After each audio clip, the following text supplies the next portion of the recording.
So welcome to the Jumpin Hot Club Memories Show, and it's 2005. Put my specs on and I'll tell you about it. So 2005, it's the Evolution Festival indoors, May 2005 at the Clooney, and we booked Daniel Johnson and Lone Pigeon. So I'm gonna look at these notes, so don't be put off. But it's a good story. So me and Adam, we were two of the original 4 of the Evolution Festival, members of the Evolution Festival. We're trying indoors and outdoors from early noughties to 2012.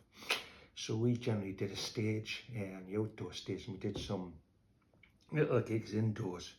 So one year, I was coaxed into booking Daniel Johnson. It was curated that year by a fella called Jason Pierce from Spiritualized, and he wanted Daniel Johnson to play. And Dave Stone, who was involved, he said I'd be the only one who would be able to sort it out. Anyway, to be honest, I didn't know who Spiritualized were. I knew who Daniel Johnson was, but I didn't know who Spiritualized. If you don't know Daniel Johnson, he's a cult figure. Sadly, he's died, but he suffered from bipolar schizophrenia, so I knew it was going to be a hard one to pull. But he's a quiet taste, but I really like his music, and he was a great artist as well with his quirky drones and stuff. And anyway, that was happening. So Dave Stone actually had a phone call. He had a phone number of his brother Dick in Waller in Texas, so he said you could try there first. So I waited till midnight, phoned Dick up in Waller, Texas. To put in perspective, really, I saw a big mural of Daniel Johnson, attributed to Daniel Johnson in Austin, Texas. You couldn't miss it. It was in Guadalupe. It was on the wall next to the hole in the wall. So he was like the godfather of life, lo-fi and really big in Austin, Texas. In fact, my friend George Brainerd, who was a local, he did his first few gigs with Daniel Johnson, and I'll never forget, he told us that Daniel used to hide himself in the cupboard and had to be persuaded to go on stage. Anyway, I'll tell you about Lone Pigeon later, but that's, I knew it was going to be a hard one to pull off. So I phoned Dick up and I said, well, it's going to be curated by Jason from Spiritualized. And Dick said, oh yeah, my brother really likes them. He'd probably be interested in. There's some Europeans, I think it was in Amsterdam, want to do an exhibition of Daniel's work, so I may be able to come over, do the Newcastle gig, and then go over to Amsterdam and sort out an exhibition. So anyway, he said I'll have a word with Daniel. He lives next door, and we'll see if we can pull it off. So I waited a couple of days, and he got back to us and he said, yeah, Daniel's interested in doing it. He loves Spiritualized and stuff, so on the way. So just over the next few months, we sorted emails and got the logistics of it and agreed a fee. I can't tell you how much it was, but it wasn't like massive. It was pretty good fee, but I can't remember. And the good thing was, Dick said, you know what, I'm going to have to travel with him because I can't, expect him to travel on his own, because he's not that well a man, even though he was probably the same age as me at the time. But so that was great for us, like knowing that he was going to travel. Of course, I was a bit anxious, and so I got to the day of the gig, and I got a phone call at midday. Everything was going all right. I knew that I had flew from America because Dick told us the night before all the plans and stuff, and I'd arranged for Jeff Marston, who helped her out with transport duties at times. I'd arranged for him to pick him up at the central station. But anyway, I got a phone call at midday saying, great news, Graham, we've arrived at King's Cross.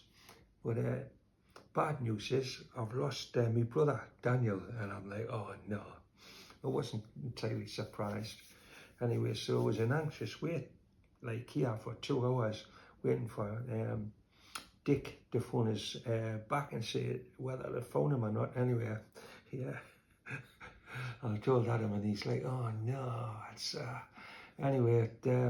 He phoned up. He said, oh, look, I've got good news. We found him. The police found him wandering around Charing Cross, and he's got him. They've got him in the waiting room there, and he's going to collect him, and they're going to get the next train up to Newcastle. So they got the train. They got to Newcastle, and they arrived at 6:30. And Jeff picked them up, and he took them straight to the hotel on the quayside. And Jeff said when Dick was sorting out the car and all that, Daniel went up to the receptionist and asked for 6 bottles of Coca-Cola and 3 pizzas. But luckily Adam was going to take them to Heartbreak Soup for their dinner, so he came round and he took them anyway. I've got a little thing from Adam. He says, yeah, we went to Heartbreak Soup. When we went in there, they were playing a compilation tribute CD to Daniel Johnson, which I'm gonna play you later. Isn't that amazing? Yeah. And they didn't realise it was Daniel Johnson that he was bringing in, his brother. He said he looked like a down and out, wandering off the streets. Anyway, Daniel just zoned in during the meal, and his brother said, don't worry. He said he likes to zone out once in a while, so he wasn't bothered. And so after the meal, they took him. Jason Pierce was waiting in Clooney for him in the dressing room, and they took him there. And I remember him coming in there with his white t-shirt and just zoning in to go to the dressing room. But I was more concerned about another fella who was playing at the gig that night, Lone Pigeon. So Lone Pigeon's was a bit of a recluse, so it was quite a scoop to get him as well. Well, it's quite a scoop for both of them just to get a Newcastle 11-man player. Anyway, Lone Pigeon founded the Better Band. He was the brother of King Creosote, and he's on the French Collective. So he brought his band with him. They're called the Aliens, and they were going to have an album out the next year. So he was just looking for a couple of gigs. But as I say, he was a recluse, and he hadn't done any gigs for a few years, I believe. So he was waiting to play, and he's like really buzzing that Daniel Johnson was playing as well, and he was here.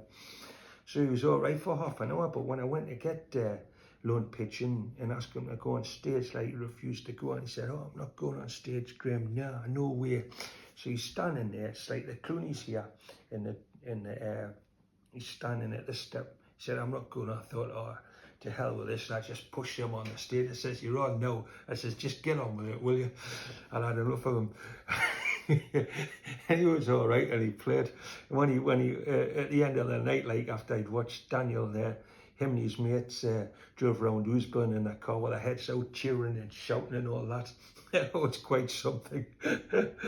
Anyway, so Daniel Johnson, he got on the stage all right, and I think I got him. I borrowed a guitar for him, and he had his he had a music stand with all his lyrics, and he had a little piano. So he played for a maximum of about half an hour, I guess. Yeah, and he played some tunes from his latest album, which was Fear Yourself. I've got a poster here from it. There we go. Fear Yourself came out in 2003, and I got Daniel to sign it there, and it's all framed in the house. There we go. So he played a few tunes from that, and he played a few of his classics, like Living Life, and I've got a live performance of it here on, it was taped off the master of the sound desk, so I'm going to play you True Love Will Find Its Way in a minute. Here's a picture of Daniel at the gig.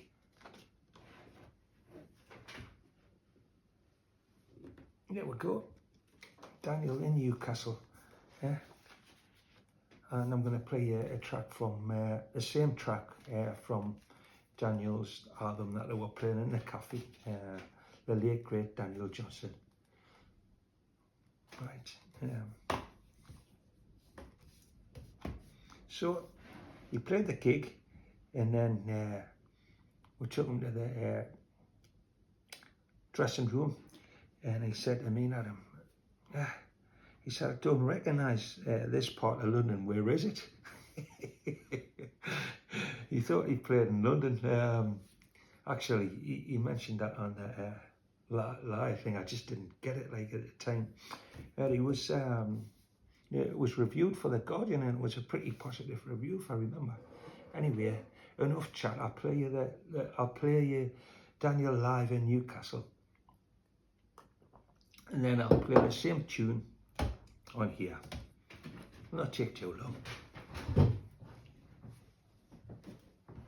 This is live for the Evolution Festival. Coming out this evening, and I'm gonna end the show now with my final song. I would like to thank everyone for coming out tonight. And I ran out of songs, and this is my final song. I would like to thank everyone very much for coming out. Thank you, London. Thank you, London. Thank you, London. Okay.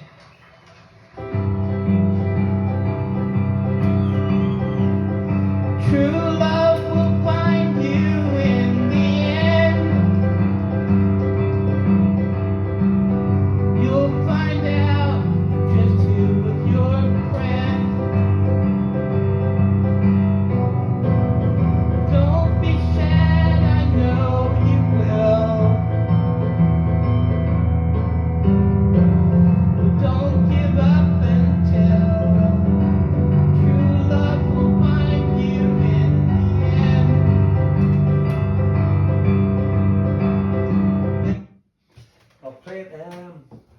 I'll play the original version as well.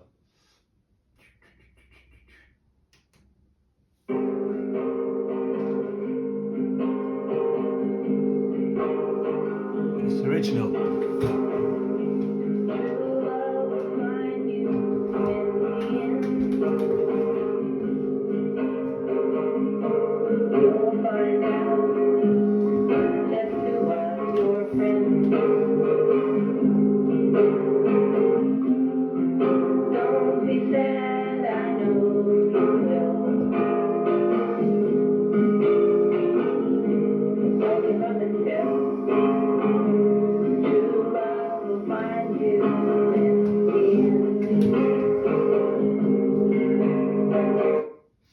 There you go, Daniel Johnson, May 2005 in Newcastle. So when I went to Austin the last time in 2022, I went to a Daniel Johnson exhibition on 7th Street in the Contemporary Museum, and it had drawings, comics, cassettes, all original stuff, and it had a moving video, big moving video of him as well. While I was there, I bought a Daniel Johnson flask, and I call that my lucky flask. It's had a photograph taken with lots of famous people like Rob Herron, Martin Stevenson, Casey Vilassa, and it went to the FA Trophy final with me, so it's my lucky flask when Gates had won. And Daniel Johnson's still a cult figure all over the world, and he sadly died, and yeah, it's a memory I'll never forget. You may have been there, I don't know. Anyway, until the next one, thanks for watching, and there'll be another one soon.